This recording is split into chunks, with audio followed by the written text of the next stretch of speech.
के इतने शुक्राने लग रहे थे, अनीता वगैरह हम सब अपनी बातें वो रिपीट कर रहे थे। वो भाई भी इतना अच्छा मिला जो हमारी गाड़ी वाला है, वो भी हमारे जैसा ही मिल गया। कल उसने प्रसाद भी लिया था, वो हमें लेके आते थे, पुनिया भैया लेके आते थे ना ऐसे ही। और उनका आपके दर्शन करे, कह रहे मुझे एकदम तेज सा लगा उनके फेस पे, पहली बार किए। तो उसी बात से बात चली कि इतने शुक्राने लग रहे थे। सब अपने अपने एक्सपीरियंस बताने लगा, नीता मैं तुमने शादी है। मतलब ऐसा लगा, और जो कि हम कितनी व्याख्या करें कि मतलब एंड मतलब कि किताबें बन जाएं। बाद में तो वो ये कह रहा था और भी बताओ तुम अनुभव, और भी बताओ। तो इतना अच्छा हमें फिर खुद सारे लग अपना रहा अपना था, बता रहे थे। कि इतनी खुशी, इतना अच्छी सब। बात है अगर सब गुरु के मतलब प्रेम में एकमात्र डूबे दर्शन हुए से हैं, इतना उसके अंदर एक बार में हो गया। गुरु के रंग में रंग गए हैं, और फायदा भी हो रहा होगा जरूर। मता गुरु ते लजाई, मता सत्संग ते लजाई। और अभी जो बात चल रही थी कि महसूस तो करो कि तुम्हारी नाव पुरानी है और इसमें छेद भी हैं और नदी भी बहुत गहरी है। अभी तो तुम ये भी नहीं महसूस करते, क्योंकि कई बार अहंकार आ जाता है। हमने बहुत मेहनत की, हमने रोज़ आना जाना किया। अगर हम नहीं आते जाते तो गुरु कैसे समझा देता हमको, गुरु कैसे जीवन पलट देता। तो बोला आना जाना तो तुम कहीं भी कर सकते हो, आने जाने से थोड़े ना होता है कुछ भी। संसार में भी बहुत आना जाना किया हमने, लेकिन वहाँ से मन ने सीखा क्या? क्या जीवन में कोई परिवर्तन आया? क्या अंदर से मन में खुशी आई?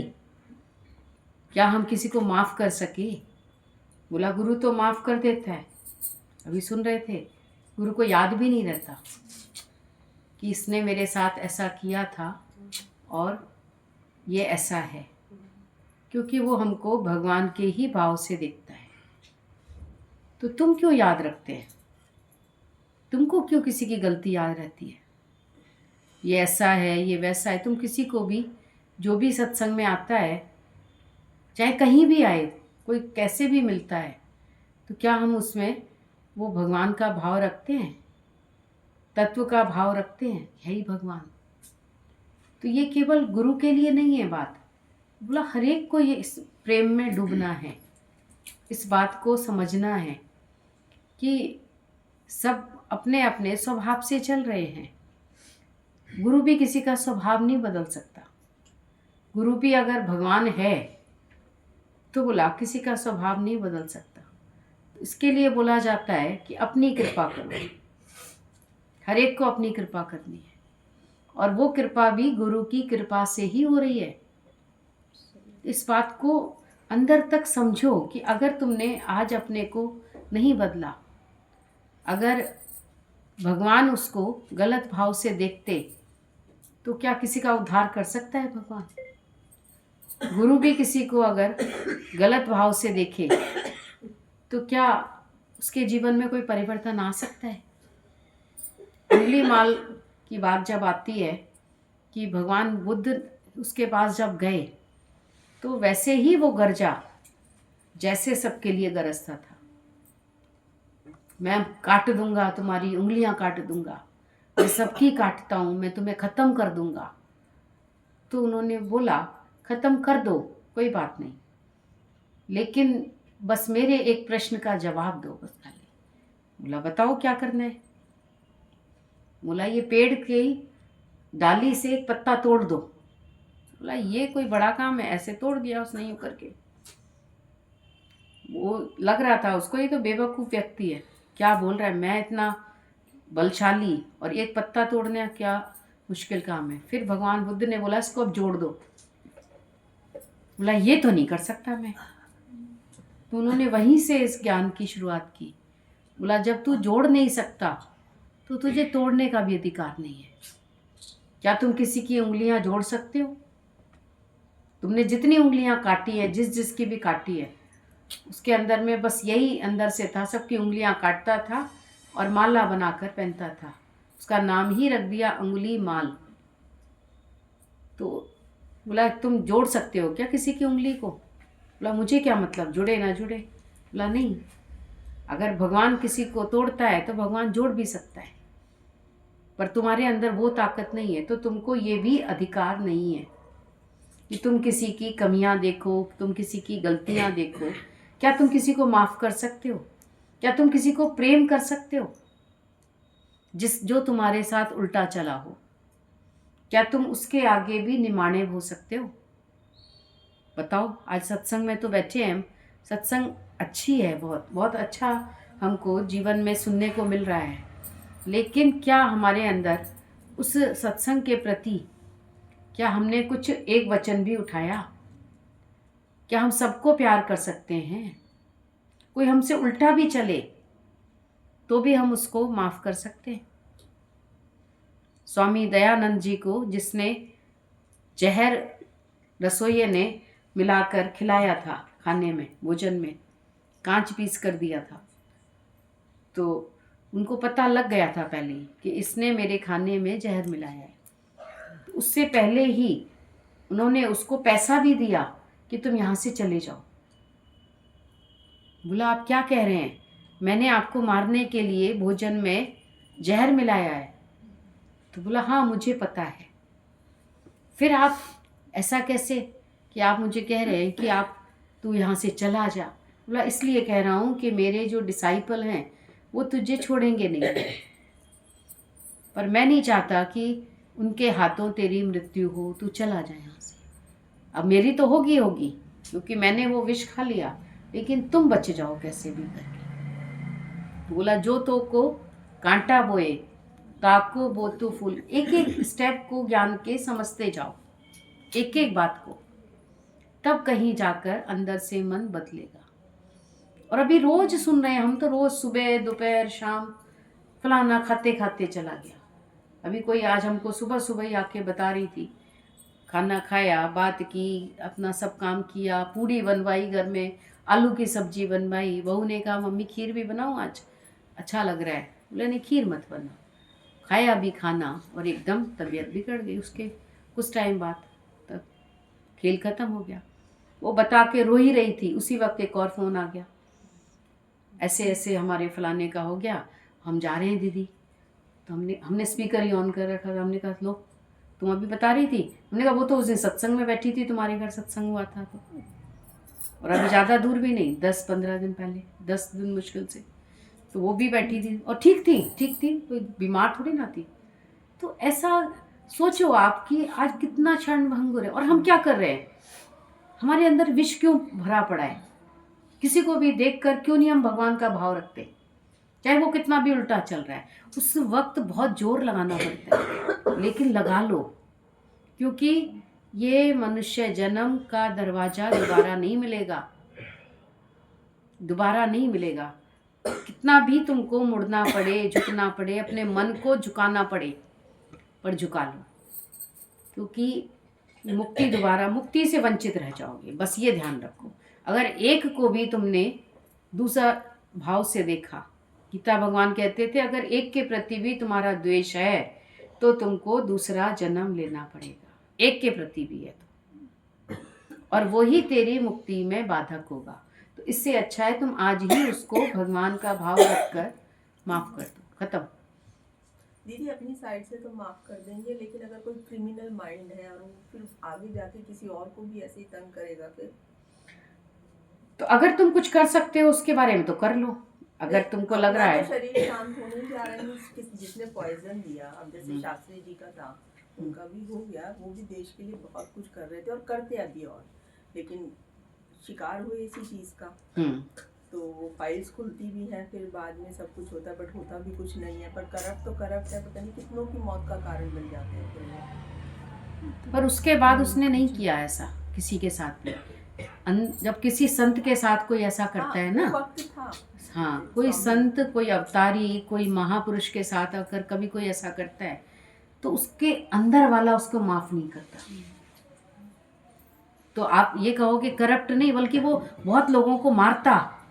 जो वो आज उसने एक व्यक्ति को का अंत किया तो कितने लोगों का जीवन बचा भी फिर साथ में, अगर हम इस तरीके से देखें उसको तो। और बाकी अगर हमको लगता है ये व्यक्ति गलत है और इसकी हमको कंप्लेन करनी चाहिए तो भले कर दो, मना थोड़े ना तुमको, पर फिर भी कहीं ना कहीं उसमें भगवान का वास है, ये भी ध्यान रखो। क्योंकि कोई कितना भी कटीली झाड़ी है लेकिन कांटे भी बहुत काम आते हैं, ये भी ध्यान रखना। जब हमको खेतों में चारों तरफ बाड़ लगानी होती है, किसकी लगाओगे आप? कांटों की लगाते हो। कांटे ही किया करते हैं फूलों की हिफाजत। तो ठीक है, उनको भगवान ने रोल ही ऐसा दिया है।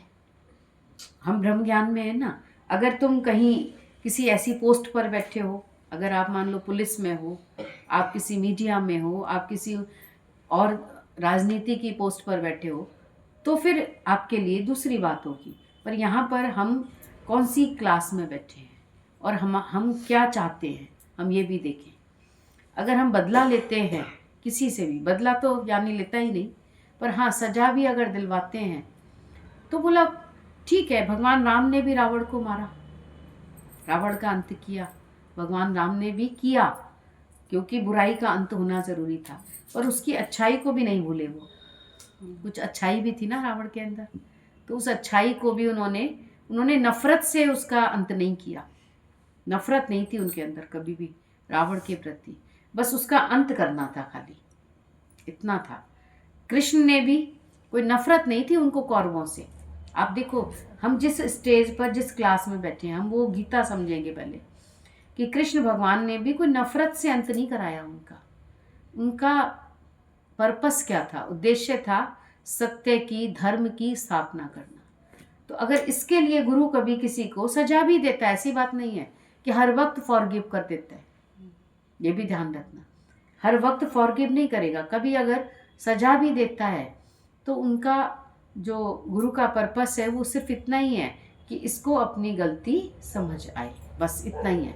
उसके बाद फिर अगर कोई अपनी गलती को मानता है, स्वीकार करता है, पश्चाताप करता है, तो फिर उसको वो भुलाने में 1 मिनट भी नहीं लगाता, माफ़ करने में सेकंड भी नहीं लगाता।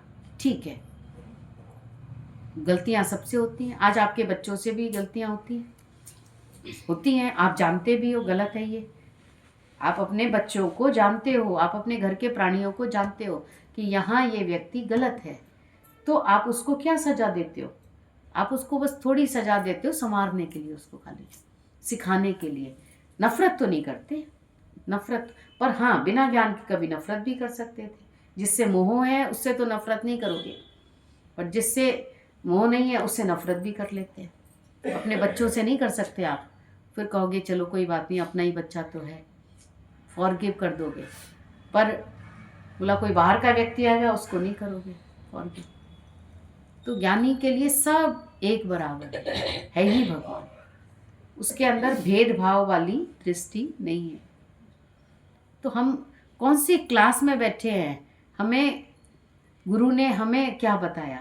या तो हम देश के लिए ऐसा कुछ कर रहे हो, आर्मी पर्सन है आप, तो आपको दुश्मन को मारना ही है, उसमें ये नहीं है उसको फॉरगिव कर देना। बात को सब तरफ से ही समझना पड़ेगा, क्योंकि मन हमारा कहीं भी उलझ जाता है।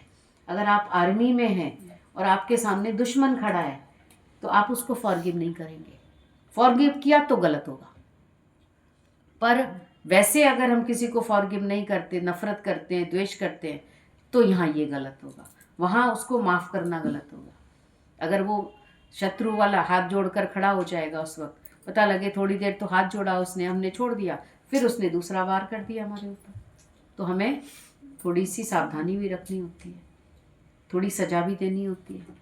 फिर सावधानी है अगर हम देश के ऐसी जगह पोस्ट पर है तो, और नहीं तो फिर बोला सबको प्यार करना ही हमारा उद्देश्य होना चाहिए। क्योंकि भगवान ने भी सबको माफ़ भी किया, प्यार भी किया। बात आती है शिशुपाल की, उसकी उन्होंने 100 गलतियाँ माफ़ की, 99, वहाँ तक उसने कहा मैं तेरी 99 गलती माफ़ करूँगा, तू बोल रहा है जो कुछ कह रहा है, लेकिन इसके बाद नहीं करूँगा। तो उसके बाद नहीं किया, भगवान ने उसका सर उड़ा दिया फिर। तो वो क्या मतलब है, उस बात को भी समझो कि गलती भी माफ़ की जाती है लेकिन सुधारने के लिए। लेकिन कोई नहीं सुधरे तो फिर बोला उसको फिर सज़ा, अगर ज्ञानी नहीं भी देता, अब स्वामी दयानंद जी ने उसको नहीं दी सज़ा, उन्होंने उसको निकाल दिया, लेकिन उसका नर्वस सिस्टम उसको माफ़ नहीं करेगा। ये भी ध्यान रखना। अगर गुरु हमें माफ़ भी करता है कई बार, लेकिन हमने अगर गलती की होती है तो हमारा अंदर वाला तो बार बार कहता ही है ना, ये गलती तो थी मेरी। वो गुरु की बढ़ाई है कि गुरु ने माफ़ कर दिया। ये भगवान की बढ़ाई है कि वो आज भी हमको जीवन देकर बैठा है। नहीं तो हम किस लायक थे, हम कर क्या रहे इस धरती के लिए? कभी विचार करो, इस धरती के लिए हम क्या कर रहे हैं? हम केवल मैं और मेरे के लिए जी रहे हैं। केवल मैं ठीक हो जाऊं, मेरा ठीक हो जाए। हम क्या सर्व के लिए जी रहे हैं? क्या हम जड़ और चेतन के लिए कुछ ऐसा कर रहे हैं? कुछ नहीं कर रहे हैं हम। और अहंकार इतना कर रहे हैं, जैसे पता नहीं तुमने अगर एक भजन गा लिया तो कितना अहंकार कर लिया। जरा सा किसी को सत्संग की 2 लाइन सुना दी, इतना अहंकार कर लिया। बोला गुरु तो नहीं करता अहंकार, गीता भगवान ने तो नहीं किया अहंकार। हम तो गुरु से ही सीखेंगे ना, हम दुनिया से क्या ही सीखेंगे, हम तो गुरु से सीखते हैं। गुरु ने इतना प्रेम किया सबको, सबकी गलती को भी माफ़ किया, तभी बोला हम सबका जीवन बना। नहीं तो बोला हम इस लायक तो नहीं थे, ब्रह्म ज्ञान के लायक तो नहीं थे। ब्रह्म ज्ञान के लिए तो बहुत परीक्षाएं होती हैं। ऐसे कोई भी अवतारी किसी को स्वीकार नहीं किया उन्होंने। पहले ब्रह्म ज्ञान देने से पहले बहुत परीक्षाएं होती थी। आज गुरु ने हमारी कौन सी परीक्षा ली? कोई रिटन परीक्षा हुई, कोई मौखिक परीक्षा हुई हमारी? क्या हमारी गुरु ने कैसी परीक्षा ली? सुखदेव जी की राजा जनक ने कितनी परीक्षा ली थी? उसको 1 महीना अपने महल के बाहर खड़ा किया और उस समय में बोला उसके ऊपर विष्ठा भी जलवाई, गंदगी फिकवाई, उसको लोगों ने बुरा भला कहा और चेक। फिर उसके बाद भी वो खड़ा ही रहा। फिर कहता है मुझे ज्ञान। बोला अभी नहीं, ज्ञान के लायक अभी तुम नहीं हो, अभी तुम उसको। फिर उसके बाद में बोला वैश्या खाने में रखा गया, इसके अंदर वासनाएं होंगी। चलो ये यहाँ पे मान अपमान में सम रहा, परीक्षा होगी इसके अंदर, तो वहाँ भी वो शांत रहा बिल्कुल, क्योंकि वो जिज्ञासु था। उसके ऊपर बोला विस्टा हुई, उसके ऊपर अब्यूज़, मतलब उसको बुरे बुरे शब्द कहलवाए, गर्मी सर्दी बारिश सब चेक किया गया, तब जाके राजा जनक ने उसको ये ज्ञान दिया। बोला अभी हमारी कौन सी परीक्षा ली है गुरु ने? अभी मान अपमान में सम है, लाभ हानि में सम है। अब गुरु तो हमको बल्कि कला सिखा रहा है ये सम रहने की। तो अभी जिज्ञासु भी नहीं थे, जिज्ञासु भी गुरु ने बनाया है। और हम अहंकार इतना ज़्यादा करते हैं। इसलिए हमेशा गुरु के आगे जब मन झुका रहेगा तभी कुछ सीख पाएगा। और अंतिम श्वास तक ज्ञानी सीखता है सबसे, सबको प्रेम भी करता है। इसमें पढ़ रहे थे वैराग्य का अर्थ क्या है? सांसारिक माया और विषयों के प्रति आसक्ति का ना होना, ये वैराग्य है। हमारा सांसारिक वस्तुओं के प्रति आकर्षण है या नहीं? देखो जहाँ पे कुछ मिल रहा है वहाँ ऐसे लोग भागते हैं, बहुत अभी अंदर है सांसारिक वस्तुओं के प्रति आकर्षण। फ्री में मिल रही है चीज़, ये काम फ्री में, और क्यों कर रहे हो फ्री में? तुम इतना ज्ञान सुनकर भी समझते नहीं हो कि क्यों किसी का फ्री में फ़ायदा ले रहे हो, क्यों लेते हो किसी का फ्री में फ़ायदा?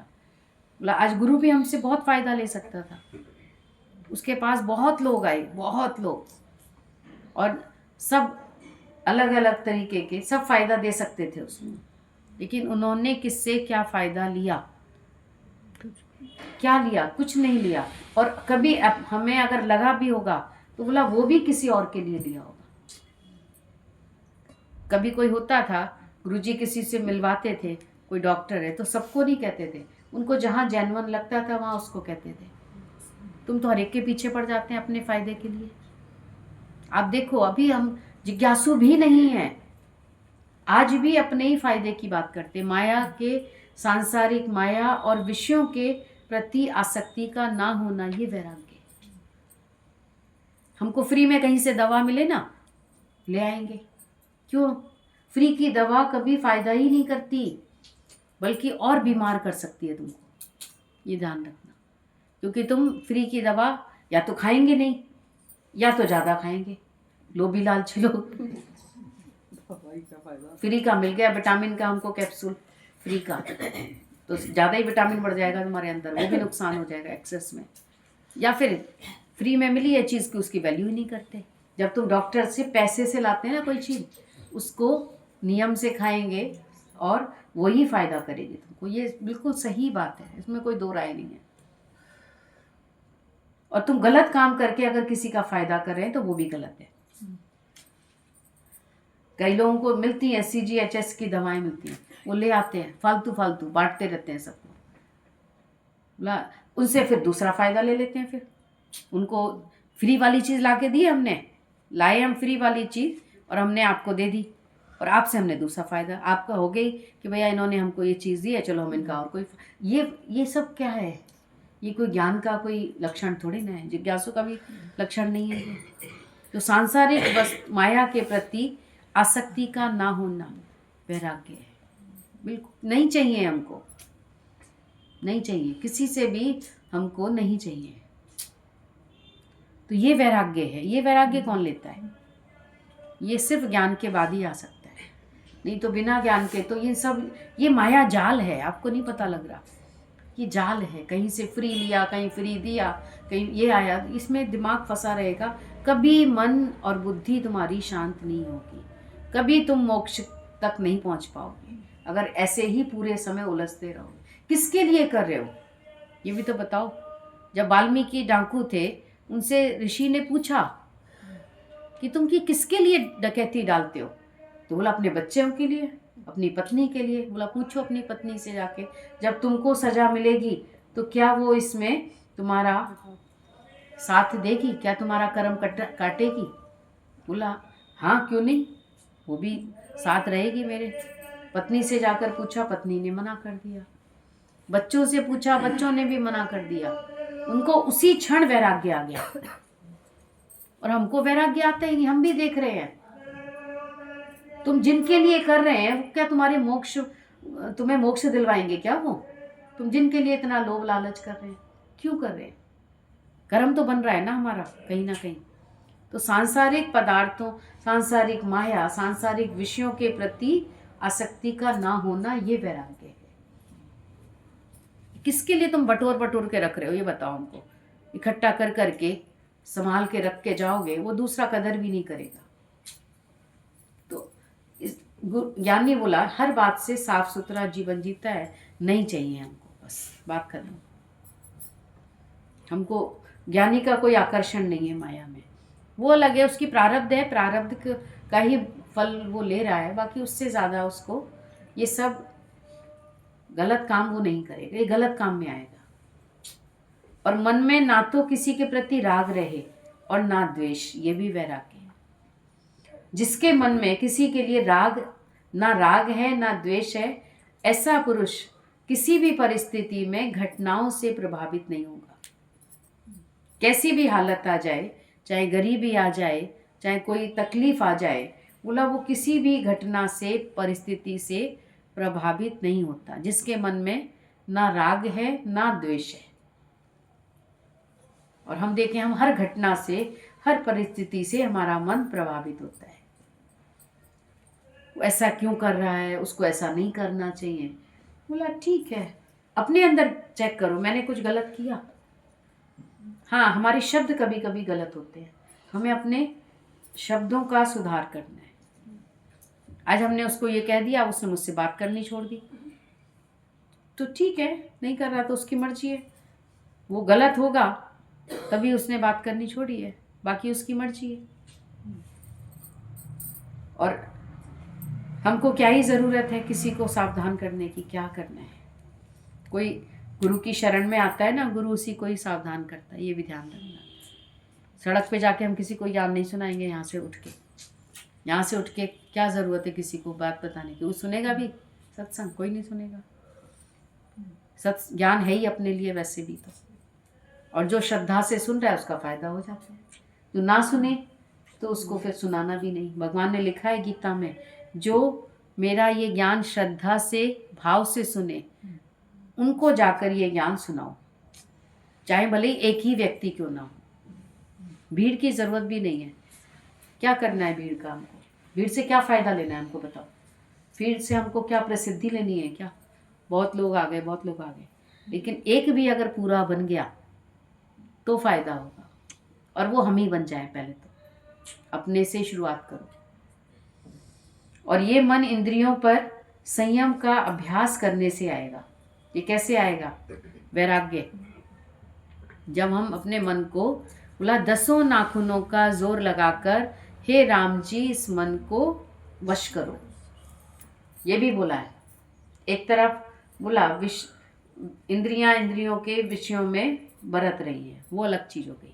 पर जब मन तेरा गलत जगह जा रहा है, गलत काम करवा रहा है, उस वक्त तो रोकोगे ना। और नहीं रोकोगे तो ये मन कभी रुकेगा भी नहीं। रोकने से रोकने की शक्ति बढ़ती है, ये भी ध्यान रखना।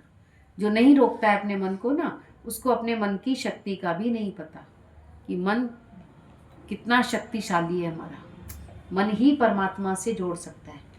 और मन गलत हुआ तो ये माया में भटका सकता है। तो ये मन इंद्रियों पर संयम का अभ्यास करने से आएगा। जब गुरु का जीवन में मिलना होता है और विवेक जागृत हो जाता है, तब गुरु हमारा ध्यान संसार के नाशवान होने की ओर दिलाता है।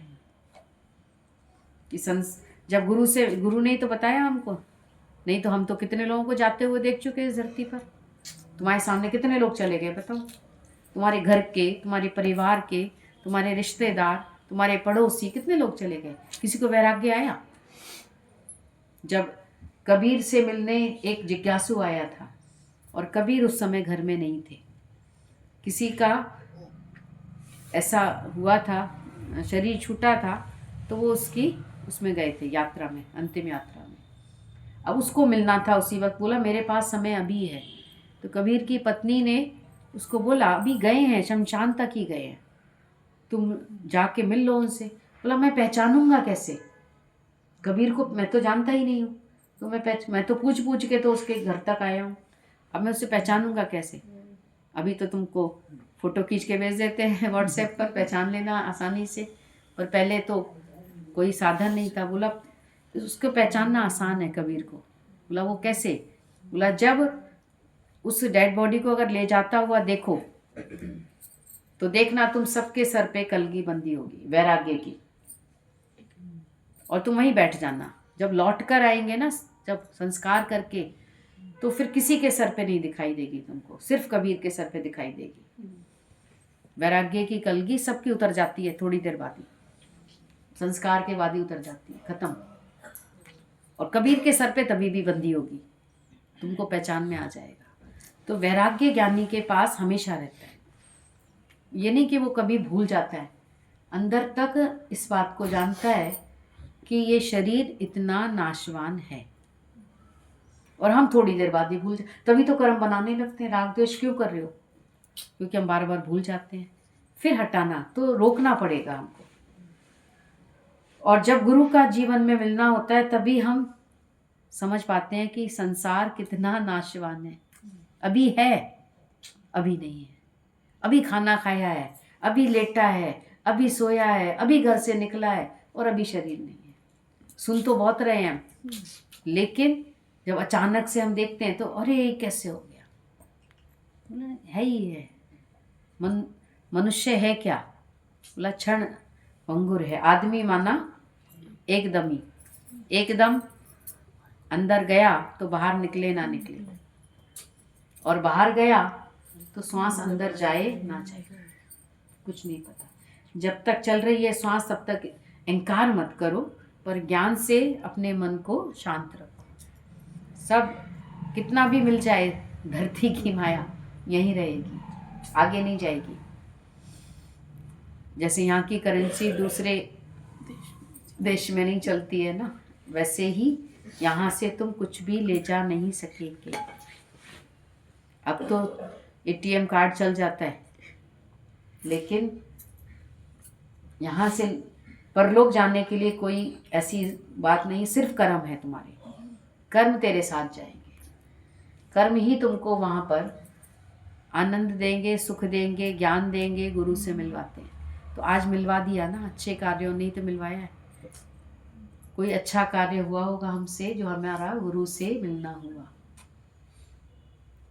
कुछ अच्छे कर्म हुए होंगे, उनका ही आज हमको फल मिल रहा है, गुरु से मिलना। नहीं तो गुरु से मिलकर भी कोई पहचान नहीं पाता। कृष्ण से मिलकर भी कौन पहचान पाया उसको? कोई नहीं पहचान पाया। तो ये समझना है कि संसार के पदार्थ अस्थायी हैं, क्षण भंगुर हैं, और इनसे मिलने वाला सुख भी क्षणिक है। और गीता में जब अर्जुन व्याकुल हो रहा था तो भगवान कहते हैं कि हे अर्जुन, या तो तू इन्हें छोड़ जाएगा या ये तुझे छोड़ देंगे। तो व्याकुलता की बात ही नहीं, एक होना ही है। अगर आज तू ऐसा नहीं करेगा तो और कोई करेगा, तू नहीं मारेगा तो इनको कोई और मारेगा। जो गलत हैं, गद्दार लोग हैं, उनको कोई ना कोई तो मारेगा ही ना। तो बोला आज तेरे सामने आए हैं ये लोग, तो तू इनका कार्य कर, उसमें कोई बात नहीं है। अपनी मर्जी से थोड़ी ना कर रहा है। अर्जुन भी कोई अपनी मर्जी से थोड़ा ना उसने युद्ध किया, ये वाला कृष्ण ने करवाया। तो आज गुरु भी हमसे युद्ध करवाता है। युद्ध हमारा बाहर नहीं है, हमारा अपने मन इंद्रियों से ही युद्ध है। हमारा मन ही हमको संसार में भटकाता है, कोई व्यक्ति नहीं भटकाता। कोई व्यक्ति थोड़ी भटका सकता है हमको। मन ही तेरा तुझे दुखी करता है और कोई नहीं कर सकता। तो या तो तू इन्हें छोड़ जाएगा या ये तुझे छोड़ देंगे। तो तू इनमें ममता क्यों रखता है? ममता रख परमात्मा में, कृष्ण में ममता रख, वो तुझे इस संसार से मुक्त करेगा। तो गुरु भी यही पक्का कराता है कि अपने कर्मों या कर्तव्यों को बिना आसक्ति और फल की इच्छा से करें। जो भी कर्तव्य है, जो भी कर्म है सामने आता है, उसको बिना फल की आसक्ति के करें। तो यही मुक्ति का रास्ता है। और कोई आपको पता हो तो आप बता दो। कोई और किसी तरीके से आप चुप बैठे हो तो, पर आपके अंदर अगर कोई प्रश्न उठ रहा हो इस बारे में कि हम तो इस तरीके से मुक्त हो जाएंगे, तो बताओ। कोई और आसान रास्ता हो, इससे भी आसान हो। ये तो आसान में आसान है, बाकी सब रास्ते जो है मुश्किल ही है। कोई भी रास्ता इससे आसान नहीं है। ना गुरु ने कर्तव्य छुड़ाया, ना कर्म छुड़ाया, लेकिन उसमें फल की इच्छा छुड़ाई है बस। क्या कहती हैं? क्या छोड़ना जरूरी है? मोक्ष के लिए क्या करना है? आप लोग बताओ कुछ। हैं? विकारों का त्याग करना, वो उनसे उनका त्याग हो गया तो सब कुछ पा लिया। और वो भी सहज हो रहा है। सहज हो रहा है। फॉरगिव और फॉरगेट की भावना भी सबके अंदर आ रही है। रोज का ज्ञान इसीलिए ज़रूरी है। बाकी सब क्योंकि हमारे मन को ना फिर अपनी चलाने की तो आदत है ही है। हर जन्म में इसने खूब चलाई है अपनी, और आज भी चलाना चाहता है। गुरु से छिपाना, गुरु से इधर उधर करना कि शायद उनको पता ही नहीं लगेगा। और बोला ना, कोई भी अपने वाले की गलती उसको नहीं दिखती। ऐसा क्यों? आप बताओ जरा। जब गलती तो है कहीं ना कहीं, पर अपने वाले की क्यों नहीं दिखती? मोह के कारण। तो ये मोह जो तुमको फिर जन्म मरण में लेके जाएगा, उस समय तुम क्या कहेंगे?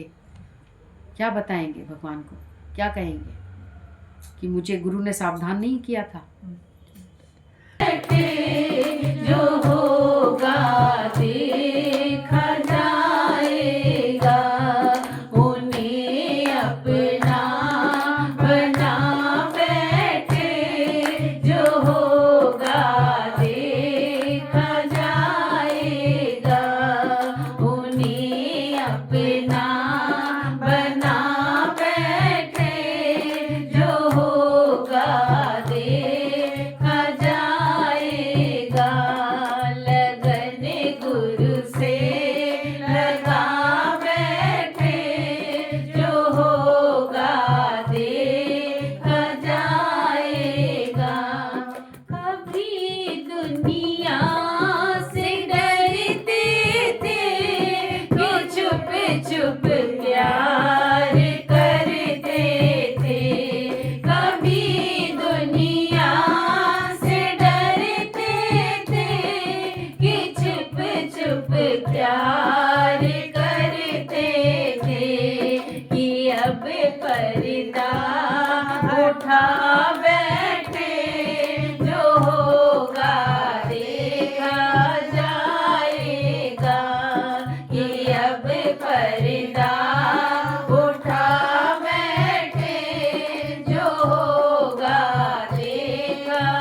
अपना बना बैठे, जो होगा देखा जाएगा। किया कुर्बान अपना दिल प्रभु के कोमल वचनों में, किया कुर्बान अपना दिल प्रभु के कोमल वचनों में।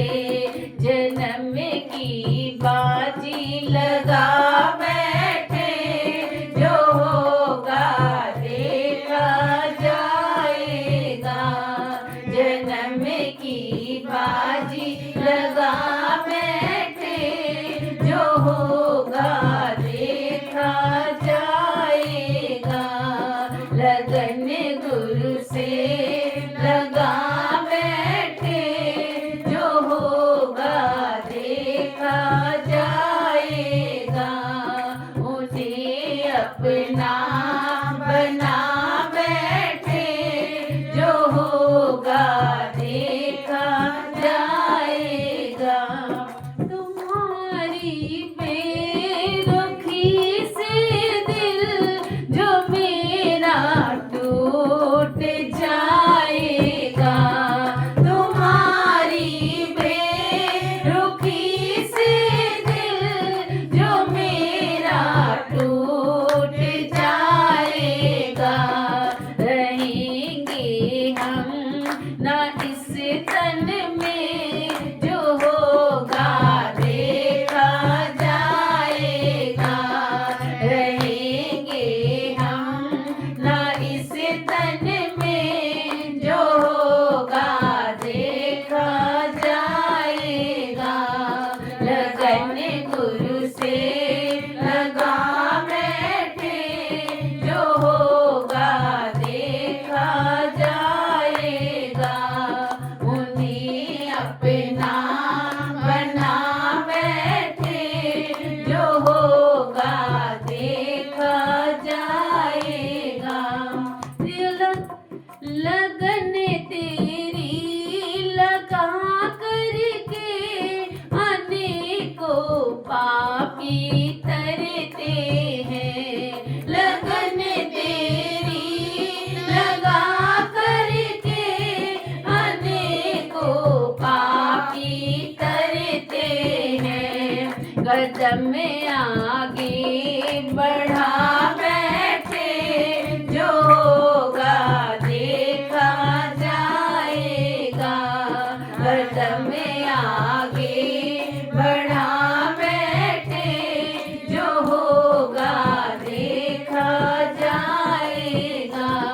लगन गुरु से लगा बैठे, जो होगा देखा जाएगा। उन्हें अपना बना बैठे, जो होगा देखा जाएगा। माया के जाल में फंस गए अनेकों जन्म बीते हैं। माया के जाल में फंस गए अनेकों जन्म बीते हैं। कि अब बंधन छुड़ा बैठे, जो होगा देखा जाएगा। कि अब बंधन छुड़ा बैठे, जो होगा देखा जाएगा। लगन गुरु से लगा बैठे, जो होगा देखा जाएगा। उन्हें अपना बना बैठे, जो होगा देखा जाएगा। लगन गुरु से लगा बैठे, जो होगा देखा